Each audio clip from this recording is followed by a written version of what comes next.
नमस्कार मंडळी. आणि आत्ता आपण आहोत एका डॅमच्या बॅकवॉटरमध्ये. हे आहे पवना डॅमचं बॅकवॉटर. आणि आज आपण एक ऐतिहासिक गोष्ट बघायला आलेलो आहोत, जी गोष्ट पाहण्यासाठी तब्बल 8 ते 9 महिने वाट पाहायला लागते. कारण ही जी वास्तू किंवा ही जे लोकेशन आहे, तर हे 8 ते 9 महिने पाण्याखाली असतं. आणि तेच लोकेशन म्हणजे हे आहे आपलं वाघेश्वर मंदिर. नमस्कार मंडळी, मी सतीश बडे. मी तुम्हाला आज घेऊन आलेलो आहे वाघेश्वर मंदिराच्या दर्शनासाठी. माझ्या पाठीमागे तुम्ही पाहत असाल, हे जे उंच टेकड दिसतंय, हे टेकड म्हणजे तिकोना किल्ला. आणि अर्थातच तुम्ही तिकोना किल्ला आणि हे ऐतिहासिक मंदिर या ठिकाणी जर पाहत असाल, तर तुम्हाला अंदाज आलाच असेल की या दोघांचा इतिहास आपल्या इतिहासाच्या पुस्तकामध्ये किंवा इतिहासाच्या ग्रंथांमध्ये किंवा इतिहासाच्या साहित्यामध्ये कुठेतरी लिहिलेला असेल. तर मंडळी, असं म्हणतात की छत्रपती शिवाजी महाराज या मंदिरात खुद्द दर्शनाला येऊन जायचे, ज्यावेळेस त्यांचा मुक्काम तिकोना किल्ल्यामध्ये असायचा. आणि असं जे शिवलिंग, ज्या शिवलिंगाला छत्रपती शिवाजी महाराजांचा स्पर्श झालेला आहे, तर हे शिवलिंग आज आपण पाहायला आलेलो आहे. मंदिराची फारशी पडझड झालेली आपल्याला बाहेरच्या बाजूने दिसते. वरती हा जो पांढरा रंग तुम्हाला दिसतोय, ऍक्च्युली तो रंग नसून या ठिकाणी जे काही पाणवठ्यावरती येणारे पक्षी आहेत, तर त्या पक्ष्यांनी त्यांच्या विष्ठेने ती घाण झालेली आहे आणि त्याचा हा रंग दिसतोय. तर मंडळी, अगदी जर तुम्ही पाहिलं, हे मंदिर सांध्यांमध्ये असं जोडून बनवलेलं आहे. हेमाडपंथी प्रकारातलं हे मंदिर आहे. या मंदिराचं बांधकाम आपल्याला आजही सुस्थितीत बऱ्यापैकी असल्याचं, कारण 800 ते 900 वर्षापूर्वीचं हे मंदिर आहे. आणि आजही पाण्याचा मारा सहन करत हे मंदिर या ठिकाणी उभं आहे. मंदिराच्या बाजूला जर पाहिलं तर तुम्ही हे सगळे दगड ठेवलेले दिसतायत ते. तर हे दगड म्हणजे नुसते दगड नाहीये, याला एक ऐतिहासिक वारसा आहे. कुठल्या तरी शूरवीरांच्या या समाध्या आहेत. आणि या समाध्या या ठिकाणी त्यांच्या स्मरणार्थ आपल्याला पाहायला मिळतात. ॲक्च्युली ह्या ज्या काही समाध्या आहेत ह्या मंदिराच्या बाजूच्या, तर ह्या अशा विखुरलेल्या होत्या. या ठिकाणच्या गावकऱ्यांनी आपल्या पूर्वजांच्या समाध्या व्यवस्थित राहाव्यात, त्यांची हेळसांड होऊ नये म्हणून त्या मंदिराच्या जवळ आणून या ठिकाणी स्थापन केलेलं आहे. तर चला मंडळी, आता फारसा वेळ न दवडता आपण मंदिर आतल्या बाजूने कसं आहे ते पाहूयात. या ठिकाणी भरपूर मंडळी येतात. जसाही उन्हाळा सुरू होतो, पाणी कमी होतं, तर बरेच मंडळी या ठिकाणी मंदिराच्या दर्शनासाठी येतात. हे विहंगम दृश्य पाहायला येतात. समोर तिकोना किल्ला आहे आणि हे बॅकवॉटरचं पाणी, हा सुंदर असा नजारा पाहायला येतात. तर हे आहे मंदिराचं प्रवेशद्वार. मंदिराच्या प्रवेशद्वारावर जर तुम्ही पाहिलं तर या ठिकाणी ललाट बिंबावरती तुम्हाला देवीची मूर्ती दिसते. जनरली या ठिकाणी तुम्हाला गणपती बाप्पाची मूर्ती कोरलेली पाहायला मिळते. ज्या मंदिरांमध्ये मी आजपर्यंत गेलोय, मोस्टली त्या ठिकाणी गणपतीची मंदिर, पण या ठिकाणी तुम्हाला देवीची मूर्ती कोरलेली दिसते. खालच्या बाजूला जी देवता आहे ती थोडी अस्पष्ट असल्या कारणाने तिची ओळख पटत नाहीये. दरवाज्यावरती सुंदर असं नक्षीकाम आपल्याला या ठिकाणी केलेलं पाहायला मिळते. मंडळी, आता आपण आतमध्ये आलेलो. आतमध्ये आल्यानंतर हा भाग जो असतो, हा असतो सभा मंडपाचा भाग. या ठिकाणी तुम्हाला कासव स्थापन केलेलं पाहायला मिळते, छोटंसं कासव, छान. पण ही जर दगडं तुम्ही पाहिली, तर ही सगळी दगडं एकमेकात गुंतवून या ठिकाणी लावलेली आहेत आणि ती आजतागायत या ठिकाणी आपल्याला पाहायला मिळते. हे जे पण तुम्ही पाहता, हे पाण्यातलं क्षार आहे. आणि बऱ्याच दिवस हे मंदिर पाण्याखाली असल्या कारणाने ते क्षार या ठिकाणी जमा होत आहे. सो एक क्षार तुम्ही पाहू शकता. एक साधारणतः या मंदिरामध्ये वेगळ्या वेगळ्या आकाराची, म्हणजे काही चौकोनी येतं, काही गोल, आणि अशा वेगवेगळ्या डिझाईनचे खांब बांधताना वापरलेले आहेत. वरचा छताचा भाग जर तुम्ही पाहिला, तर तो असा वेगळ्या वेगळ्या प्रकारे चौकोनीचे दगड एकावर एक रचून त्यांचं वरती शिखर केलेलं आपल्याला या ठिकाणी पाहायला मिळते. आणि मंदिराचं जर तुम्ही बघितलं तर बाजूने असं येण्यासाठी असं व्यवस्थित जागा सोडलेली आहे बघा. सो म्हणजे मी जर दाखवलं तुम्हाला, तर मी असं मंदिरात आलो, त्याच्यानंतर मी इकडच्या बाजूने असा दर्शन घेत येतो आणि या पद्धतीने मंदिराचा असा मार्गक्रम आपल्याला पाहायला मिळतो. तर प्रवेशद्वाराच्या ठिकाणी आपण जे ललाटबिंब पाहिले, त्या ठिकाणी देवीची मूर्ती पाहायला मिळाली. या ठिकाणी तुम्हाला गणपती बाप्पाची मूर्ती याला गर्भगृहाच्या प्रवेशद्वारावरती पाहायला मिळते. खाली आपल्याला गणपती बाप्पाची एक सुंदर अशी दगडी कोरीव मूर्ती या ठिकाणी आहे आणि इकडच्या बाजूला आहे. तर दोन्ही पुरातन मूर्ती आहेत. आणि या ठिकाणी तुम्ही जर बघितलं, तर वितानामध्ये या ज्या छताला एक गोल डिझाईन आपल्याला कोरलेली पाहायला मिळते. काही काही ठिकाणी खूप सुंदर असं नक्षीकाम केलेलं असतं. त्या ठिकाणी आपल्याला पुष्पे वगैरे त्या भागात कोरलेली पाहायला मिळतात.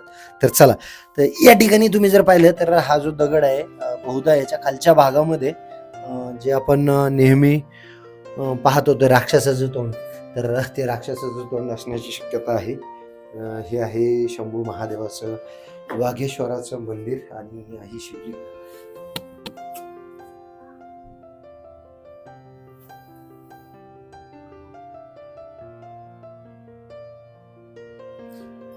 तर मंडळी, या ठिकाणी जर तुम्ही पाहिलं तर शिवलिंगाची रोज या ठिकाणी पूजा अर्चना होते. गावकरी या ठिकाणी येऊन रोज नित्यनेमाने पूजा करतात. ज्यावेळेस पाण्यातनं मंदिर हे वरती येतं, ज्यावेळेस येण्यासाठीचा जो रस्ता असतो तो व्यवस्थित खुला होतो, तर गावकरी नित्यनेमाने या ठिकाणी पूजा अर्चना करतात. तर या ठिकाणी तुम्ही जर पाहिलं तर हे शिवलिंग झिजलेलं आहे आणि झिजून ते आतमध्ये गेलेलं आहे. तर तुम्ही पाहू शकता हे शिवलिंग आणि ही पिंडीचा भाग आहे. या ठिकाणी तुम्ही समोर पाहू शकता की देवळीमध्ये एका देवतेची मूर्ती आहे आणि जीर्ण झाल्या कारणाने तिला ओळखणं आपल्याला सोपं जात नाहीये. तर अशा पद्धतीने मंदिराच्या गर्भगृहाच्या वितानाला पण तुम्ही पाहिलं तर नक्षीकाम केलेलं हे गोल छत आपल्याला या ठिकाणी पाहायला मिळते.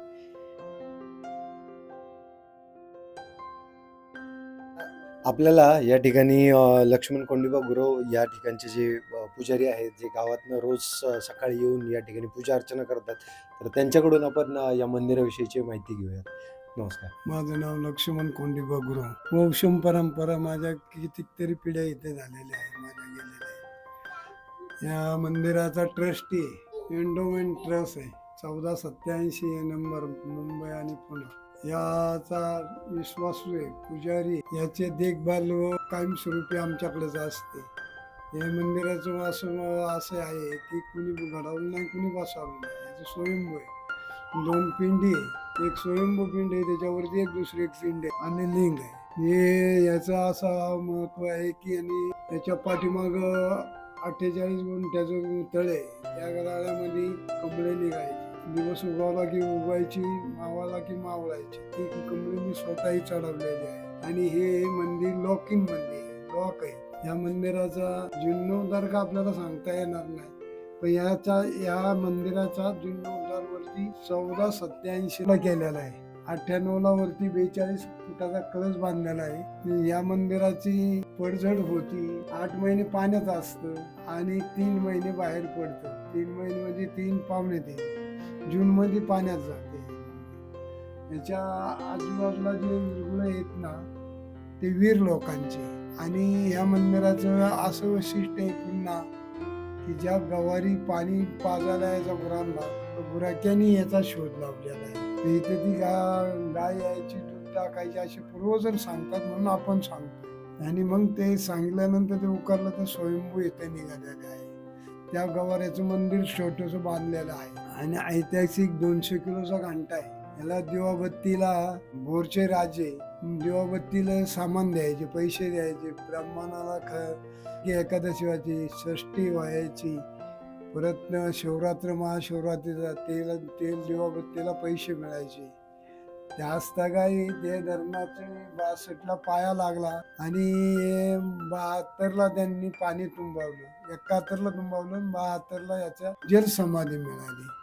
मग आज तगाई ते बंद आहे. म्हणजे ते भोर संस्थांचं आता काय मिळत नाही. त्यातून काय वरच्या मंदिरामध्ये मी आपण थोडस एक 5-6 कार्यक्रम होतात. नंददीप कार्तिकी होती, शिवरात्र होती, श्रावण महिन्यातल्या 2 एकादशी होतात. असं कार्यक्रम छोटे मोठे आपले करून घेतो कसे तरी. पिंपरी चिंचवडच्या आयुक्तांनी माझं असं म्हणणं आहे की याच्यामध्ये लक्ष टाकून इथे पर्यटक खूप प्रमाणात येतात. रविवार शनिवार 1500 पर्यटक येऊन जातात. पुढं ऐतिहासिक वारसा लाभलेलं हे मंदिर या ठिकाणी आहे. तर येताना आम्हालाही खूप अडचण झाली, कारण रस्ता प्रॉपर इथपर्यंत नाही आहे. मातीतनं यायला लागतं, पण या ठिकाणी जर सिमेंटेड प्रॉपर रोड बनवला तर आपले गुरुजी म्हणतात तसं 500 लोक या ठिकाणी रोज दर्शनाला येतात. आणि पर्यटन जे 3-3.5 महिने मंदिर वरती असतं पाण्याच्या, तर तेवढ्या काळामध्ये रविवारी तर खूपच 1000-2000 माणसं. शनिवारी रविवारी येणारे जे काही भाविक भक्त आहेत, तर त्यांना येण्यासाठी व्यवस्थित सोय होईल, व्यवस्थित रोड केला तर या ठिकाणची पर्यटन व्यवस्था चांगली होईल. 3-3.5 महिने या ठिकाणी हा सगळा लवाजमा दर्शनासाठी येत असतो. तर गावालाही याचा कुठेतरी हातभार लागेल. आणि जसं आता काकांनी सांगितलं की आयुक्तांना किंवा या ठिकाणची जी काही सरकारी यंत्रणा आहे त्यांना आमच्यातर्फे विनंती आहे की या ठिकाणी दिवाबत्ती किंवा लाईटची व्यवस्था होईल असं काहीतरी आपण करावं. आणि मेन म्हणजे रस्त्याचा काम हाती घ्यावं ही लवकरात लवकर विनंती. तर मंडळी, या ठिकाणी आपल्याला हे दुसरं शिवलिंग जे भग्नावस्थेत आहे ते पाहायला मिळते. या ठिकाणी ही जी आकृती दिसते हे म्हणजे नंदीची आहे. ॲक्च्युली याची तुटफूट झालेली आहे पाण्याच्या प्रवाहामुळे. दगड, ऊन, वारा, पाऊस याच्यामुळे झिजतो आणि त्याचं हे आपल्याला प्रतीक पाहायला मिळते. मागच्या बाजूला या ठिकाणी तुम्हाला हा मोठा दीपस्तंभ पाहायला मिळतोय. तर काही काळापूर्वी याच्यावरती जी काही शिल्प होती तर ही शिल्प आपल्याला पाहता यायची, पण त्याच्यावरती ह्याचे क्षारच जमा झालेले आहे. सो ह्या क्षारामुळे ते आता ओळखायला येत नाही, परंतु याच्यावरती बऱ्याच वेगळ्या प्रकारची शिल्पे होती ज्याचा आकार आपण या ठिकाणी आता जर पाहिलं हे क्षार काढल्यानंतर तर या ठिकाणी आपल्याला पाहायला मिळते. तर पुढच्या बाजूला जर आलं तर इकडं आपल्याला काही बांधकाम दिसतं आणि हे 2 छोटी बुरुज आणि त्याच्या खालच्या बाजूला बुरुज म्हणण्यापेक्षा 2 छोट्या चौथऱ्यासारखं बांधकाम केलेलं आहे आणि या समोरच्या बाजूला पायऱ्या होत्या. तर इकडनं खाली उतरण्यासाठीची जागा होती आणि बहुधा समोरच्या भागातनं या मंदिराकडे येण्यासाठी जागा किंवा तिकडनं प्रवेश करण्यासाठीची जागा असावी. तर एकंदरीत समोरच्या भागामध्ये आपण किल्ला पाहिलेलाच आहे. तर किल्ल्याच्या आणि याच्या समोरासमोर नजरा होतात. तर या ठिकाणी जर तुम्ही पाहिलं त्या ठिकाणी काही शिल्प आहेत. आपल्याला या ठिकाणी गणपती बाप्पांचं शिल्प असलेलं पाहायला मिळते. तर हे नृत्य अवस्थेत असलेले गणपती बाप्पा आपल्याला पाहायला मिळतात. खाली या ठिकाणी 2 पाय 2 हात, वरती हात आणि हा चेहऱ्याचा भाग. तर असा एकंदरीत ह्या शिल्पाचा आकार आहे. वरती 2 योद्धे पण दाखवलेले आहेत इकडच्या बाजूने. तर या ठिकाणी युद्धाचा प्रसंग असलेलं शिल्प आपल्याला कोरलेलं दिसतं. इकडच्या बाजूला एक युद्ध आहे. वरती कुठल्या तरी देवाचं शिल्प या ठिकाणी आपल्याला पाहायला मिळते. तर एकंदरीतच हे सुंदर असं मंदिर आता आपण पाहत आहोत. तुम्हाला अजून एक ऐतिहासिक गोष्ट दाखवतो मंडळी. समोरच्या बाजूला जो आहे तो तिकोना किल्ला आहे. आता इकडे जर आपण जलाशयाच्या मागच्या बाजूला जर पाहिलं तर समोर तो तुंग किल्ला दिसतोय आणि पलीकडच्या बाजूला अजून एक टेकडी आहे. ती टेकडी म्हणजे मोरगिरी. आणि मोरगिरीच्या पुढच्या बाजूला जर गेलं तर कोरीगड हा आपल्याला किल्ला पाहायला मिळतोय आणि त्याच्या बाजूला लोहगड आणि विसापूर अशी ही किल्ल्यांची रांग आपल्याला या ठिकाणी पाहायला मिळते. आपण जर गुगल मॅपवरती पाहिलं तर तिकोना, तुंग, मोरगिरी, कोरीगड, विसापूर आणि लोहगड हे एका लाईनमध्ये असलेले किल्ले आपल्या या मावळात पाहायला मिळतात. तर सुंदर असा हा जलाशय आणि या मंदिराचा परिसर आपला पाहून झालेला आहे.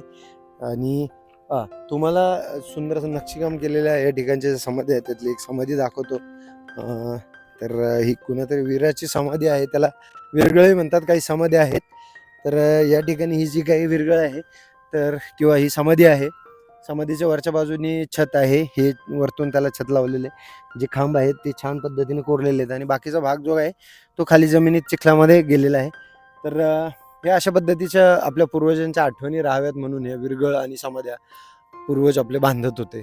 त्यांच्या पराक्रमाची गाथा आपल्या येणाऱ्या पिढीला समजावी म्हणून आपण म्हणजे म्हणून त्या काळी हे सगळं केलं जायचं. तर आत्ताच्या काळामध्ये अशा काही गोष्टी आपल्याला पाहायला मिळत नाहीत, परंतु पूर्वीच्या काळी ह्या सगळ्या गोष्टी होत्या आणि आज आपण ते अभिमानाने सांगतो की आपल्या पूर्वजांनी जे काही पराक्रम केलेले आहेत तर ते असे विरगळींच्या स्वरूपात आज आपण पाहतोय. तर मंडळी, आत्तापर्यंत आपण ह्या व्हिडिओवर आहात आणि आशा करतो की आपला आजचा हा व्हिडिओ तुम्हाला नक्कीच आवडला असेल. आपल्या चॅनलला जर तुम्ही सबस्क्राईब केलेलं नसेल तर जरूर सबस्क्राईब करा. व्हिडिओ आवडल्यास लाईकचं बटन जरूर हिट करा, कारण याच्यामुळे आम्हाला पुढच्या ऐतिहासिक गोष्टींची माहिती तुमच्यापर्यंत घेऊन येण्यात एक वेगळी प्रेरणा मिळते. मंदिराचा बाह्य भाग आपण आता पाहूयात. तो पूर्ण हा जो भाग बघितला तर बाहेरच्या बाजूने आपल्याला पूर्ण प्लेन दिसतो. मंदिराचं बांधकाम खालच्या बाजूने बेस बनवून केलेला आहे. इकडच्या भागातही तुम्हाला बेस बनवलेला दिसतो. हा चौथरा होता. तर शिवलिंगाचं जे काही अभिषेक झाल्यानंतरचं जे काही जल आहे तर ते या प्रणालीद्वारे बाहेर येतं, अशी व्यवस्था या ठिकाणी केलेली आहे. मंदिरावरती छोटं छोटं नक्षीकाम आपल्याला प्रत्येक ठिकाणी केलेलं पाहायला मिळतंय या ठिकाणी. आणि असा हा मंदिराचा भाग आहे. तो एकंदरीतच हे सुंदर मंदिर आज मोडक्या अवस्थेत आहे आणि त्याच्याकडे स्थानिक प्रशासन म्हणा किंवा जे काही ऐतिहासिक संस्था आहेत, आर्किओलॉजी ऑफ इंडिया वगैरे, तर ह्या संस्थांनी लक्ष दिलं तर हा वारसा आपल्याला काही अंशी जपता येईल. जी पडझड झाली आहे त्याला तर काही करता यायचं नाही, रिस्टोरेशन करून जर करता आलं तर खूपच छान. तर मंडळी, आजचा आपला व्हिडिओ तुम्हाला नक्कीच आवडला असेल. व्हिडिओ आवडला असल्यास लाईकचं बटन नक्की दाबा आणि या ठिकाणाची माहिती आपल्या मित्रांपर्यंत पोहोचवण्यासाठी हा व्हिडिओ नक्की शेअर करा. तर चला भेटूयात पुढच्या एका नवीन ठिकाणी. तोपर्यंत जय हिंद, जय महाराष्ट्र.